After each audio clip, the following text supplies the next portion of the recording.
लाहौर समेत पंजाब भर में फ़ज़ाई आलूदगी थम ना सकी। कुछ देर पहले लाहौर को 397 एयर पार्टिकुलेट मीटर के साथ पंजाब का आलूदा तरीन शहर करार दिया गया।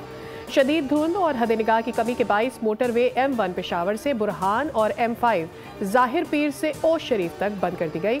मोटरवे पुलिस के मुताबिक शदीद धुंध के बाइस ड्राइवर्स के लिए सफ़र ख़तरनाक हो गया। तर्जुमान ने शहरियों को गैर ज़रूरी सफ़र से गुरेज की हिदायत कर दी।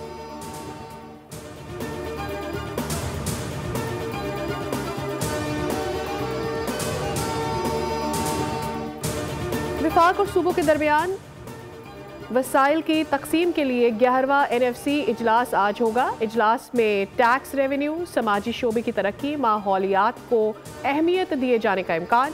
इजलास में चारों सूबों के वज़राए ख़जाना और एक टेक्नोक्रेट शिरकत करेगा। विफाक और सूबे अपने अपने माली वसाइल मसाइल पर ब्रीफिंग देंगे। आइंदा इजलासों के लिए शेड्यूल और टाइम लाइन्स का तयन भी एजेंडे में शामिल।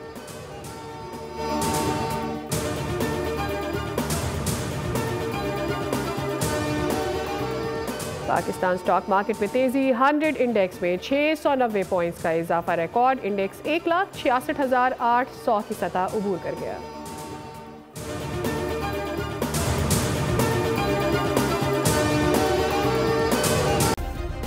सब्सक्राइब करें और बेल दबाएं ताकि कोई खबर रह न जाए।